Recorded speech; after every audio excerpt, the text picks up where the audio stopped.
Hey, yo, it's Heed. It's the morning. No school today. It's Remembrance Day in Canada, which is November 11th. I know it's not the same in the US. Anyway, today's video I wanted to make um, is the one I talked about in a previous video there about BPD. So BPD, I have the diagnostic impression of BPD and ADHD. So, which means I was given it by someone who's not able to diagnose. But yeah, so this is what she thought. My person that I've spoken to the most out of anyone. Yeah. Um, so let's see here. I wrote down the notes of all the different criteria. So there's 9 criteria and you need 5. So I'm going to go through them all. So the first one is actually a tricky one right off the bat. Frantic efforts to avoid real or imagined abandonment. Like when I hear that, I picture, I kind of am picturing like someone hanging, like, like a kid trying to stop the parent from leaving and hanging onto their leg. I guess I'm just picturing something so like childish seeming. I think sometimes like that is kind of the scene that can happen with people, definitely. But I don't think I'm really like that. I don't know. Maybe it's like pride. I have too much pride to beg a person to stay with me, even though I am very afraid of being alone. Like so first I X'd off the criteria because I was like, I don't think I really meet this one. But then when I was reading into it more, oh yeah, I'll have to include this link too. I wrote down the link. Yeah, because they wrote some more about it. They wrote about the core of BPD and stuff. Anyway, yeah, I'll include the link. So, yeah, I read more about, like, they had a little paragraph or so about each of the criteria. So I read more about it, and I kind of, like, checked it off afterward as, like, fear of being alone. So, yeah, I feel like I explained that. I'm afraid of being alone. Like, I am super freaked out by the idea of being left. Like, the idea of, like, when I've been broken up with, it feels like it's just the end of the world. Like, it's so severe feeling. Like, I don't... It makes it so that I feel like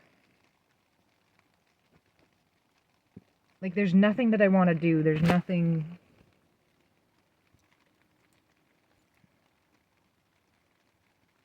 Like, no reason to go on, kind of. It's very dramatic. And it just seems like it's going to last forever. You know, those dark feelings. Anyway, so that's the first criteria. Second one, unstable relationships with alternating idealization and devaluation. Yeah, I think I do have that. I tend to... Like, I go from thinking about my husband and being like, I love him so much, to thinking that he doesn't give a shit about me. Like, so that's kind of like the two sides of it. Like, he can be seen as like such a hero, or he can go right to the other side where it's like he's a villain, you know? I can definitely tell, like, it's not only with my partner that I do this. As I kind of do just have a black and white way of thinking about people. And so, very often, it works well. I mean, maybe not the best, but, like, people are default good, in my mind. Like, I'm assuming they're going to be good people. And so some people will be seen as bad, but only after them doing something. Like, I don't know. I don't know if I'm making sense. But yeah, I definitely experienced this. Like with my husband's grandmother, I was like, she's just a nice old lady. But then, that's, like, people are more multidimensional than that. They're not that straightforward, like being good or bad. There's so much more complexity in a character. Okay, so the next one, we're on the third one now. Unstable self-image. And when they explained it, I wrote down another note to help me remember. Sense of not existing when person feels lack of connection. Yeah, I think that's kind of what I got going on. I'm really lonely, and I feel like I'm not connecting. very often, like with anyone. And I definitely understand that feeling of sense of not existing. Like I say it like I'm not a real person. I'm not a real person. Yeah, this is something that really comes up a lot. And it also has to do with like having preferences. Like this is the identity disturbance one. So like I talked about before about how I felt like my preferences were so weak and how I had felt like it was like something that I was proud of that I had gained having my own sense of style because that's a part of identity and I was proud of having that. Like I do have a sense of style. I really am still proud of that.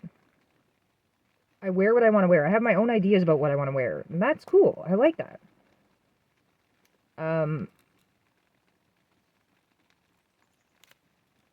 Okay, so that's number 3. Number 4, impulsivity and at least 2 self-damaging areas. I didn't write any notes here, but there's a list of like examples, because that seems so specific.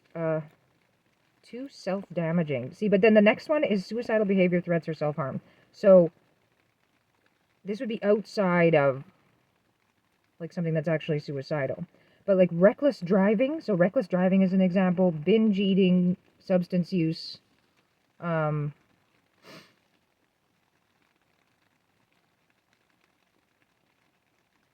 don't know. There was definitely more, but I can't think of any more right now.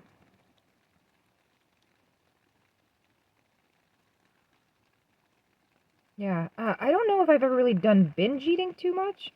Like, eating is a complicated area for me. I think I am kind of in danger of getting an eating disorder. Like, sometimes I get into a bad relationship with food where I'm like, you know, when you're too hungry to eat? Like, when you try to eat and then it's just not working out, like, everything just seems awful. That's what happens. If you don't eat enough and then you try to eat, it's just, like, insanely disgusting and you, like, can't even eat. So it's like you have to fight to get out of it, to be an eating person again. Like, this is what made me understand that I really don't want an eating disorder. I want to be a person who eats. You have to be a person who eats to have fun. You're not going to have fun if you don't eat. Like, that's a lesson that I've learned in my life many times. I don't know if I would say that I do reckless driving. I think I'm pretty good at driving. I do substance use, or I have, you know. Um, but self-damaging impulsivity, like, I think I do that. Like suddenly deciding after I go out and like having said that I was going to do something specific, right? So I leave, I said I'm going to this place. But then once I'm gone, I like once I'm driving, I realize that no one like especially if it's a thing I was going to do by myself and like no one will be able to check if I'm there, like I'll suddenly realize that it's like no one knows where I am right now and I said I was going to do this thing, but what if I didn't do it? You know, like no one will be looking for me for X amount of time kind of thinking. I don't know why it occurs to me like that, but like, I think that that could be self-damaging too, because then it's like, you're making yourself look like a liar. Like, people aren't going to trust you that you said you were going to go do something. Like, when I say it, it's true. I say, I'm going to go to the store. And that's what I mean. Like, that was my plan. But then when I actually leave, I think other things, you know? Because, like, I wouldn't describe myself at all as a liar. I'm not. But sometimes I've said things and then I fail to make them become true. You know what I mean? Um, anyway, so that's impulsivity, okay, which was number 4. Number 5, suicidal behavior, threats, self-harm. Okay, so, oh yeah, and I wrote a little note here in their explanation about it that it's related to relationship conflict. Now, here's something dark. You know what? I'm going to do a reveal. When I've done self-harm, like I've done cutting as a teen. I think I did another video about it where I mentioned having the therapist. Oh no, I didn't do that video yet, right?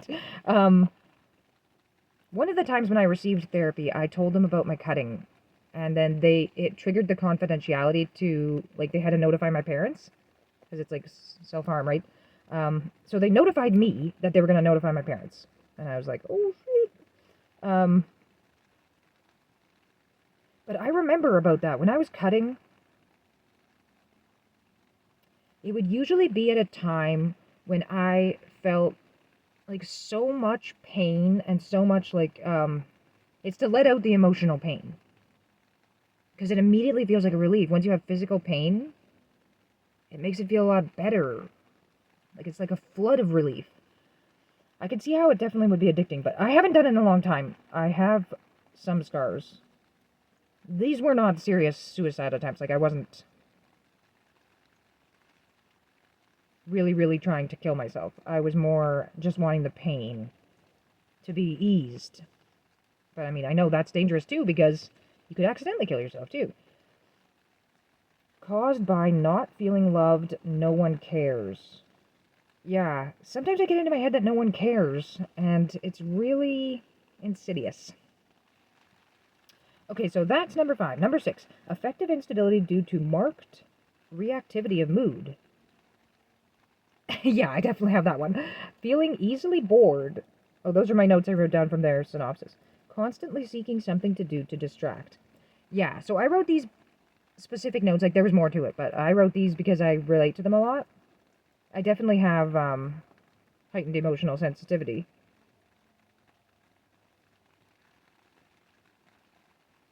Wait, what? Did I miss one? Oh, I read the wrong thing. Oh, affective instability due to marked reactivity of mood. And then the notes I wrote are heightened emotional sensitivity and intense and rapid shifts in emotions. So yeah, I definitely have that. I can suddenly go from being perfectly fine to just like deep darkness. Or like extremely bothered about something. Like my mood changes very rapidly. It can drop from seemingly nothing, and then I'm just crushed. And also, once it gets to a bad way, like it'll stay that way for a long time. It's hard to get out of it. Yeah. So then number 7, chronic feelings of emptiness. Now these are where the notes I read by accident there are from. Feeling easily bored is the note for that one. And constantly seeking something to do to distract. Yeah. See how it makes more sense now? Yeah, it does. Chronic feelings of emptiness. Yeah. This is one where I was like, I don't know. But then I wrote a letter at one point to my cousin, and I said about feeling like there's a hole inside me, and I think that's kind of what they're talking about, right? People feeling like there's a hole inside them that nothing can fill, like there's a void, a deep void within you, and then someone will tell you what you need in your life is God. The void is where God should be in your heart. Aha! Thanks a lot. Uh, So I guess I do relate to that. Definitely I feel easily bored. I'm very bothered about being bored. And yeah. I find it difficult to relax. Constantly seeking something to do to distract. Yeah. Even at work, like, because I am so, like, it's not that new, the stuff that I'm doing at work. Like, I've done it quite a bit. It's very familiar. It's very routine kind of stuff. So when when I'm working, if I'm working alone, which I have one coworker, but if I'm working alone, which like he'll go on lunch and I keep working, my mood can take such a dark turn from just being alone for a period without any entertainment, like just working, I mean working is somewhat entertaining, but not enough to keep my mind busy. Cuz like I've caught on to this trend that if I'm left alone with my thoughts for half an hour or more, like that's a fucking disaster. Um like I'd be lucky to make it out of that unscathed.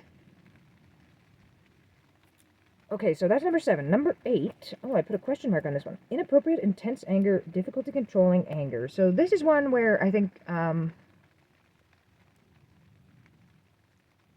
think there can be times when I have difficulty controlling my anger. Like, I have had difficulty. But mostly, I'm not. I do have anger. Like, especially from that personality,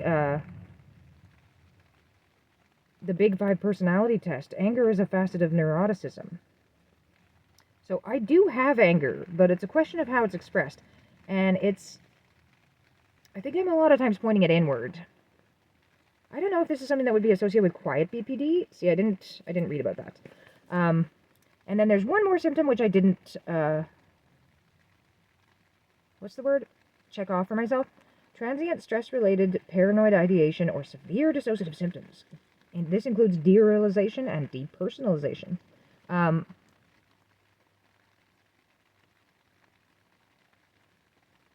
Yeah, I'm not sure. But anyway, you only need 5 of the... Yeah, I'm really not sure about that. Dissociation is a kind of confusing thing. But yeah, you only need 5. So that's the word, endorsed. I endorsed kind of 1, but definitely 2, 3, 4, 5, 6, 7. Yeah, so how many is that? 1, 2, 3, 4, 5, 6 there. Yeah, I have at least 6 that I'm definitely confident to say. But as I said, I think the first one I do fit. I don't think I do frantic efforts to avoid real or imagined abandonment, but I do... I am really afraid about it, but I don't try to stop it from happening. Like, I don't do desperate things to try to stop it. I'm just like, you want to leave? Then just get the fuck out of here. Right? That's basically my thing. It's like, well, I'm not tying you to me to make you stay. Like, goodbye. You're leaving, goodbye.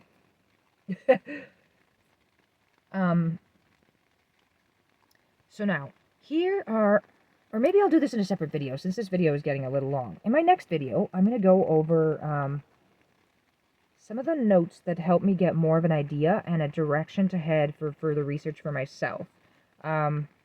This was a really great resource. I think it was called Neurodivergent Insights, or something like that. It was really great. It had visuals for each of the criteria, and then further explanation. It was obviously meant for neurodivergence, which I love that. So good. And it really did help me understand further than anything I had found so far. So, yeah, rave review from me. I will leave that link, and next video will be about the core of BPD. Bye!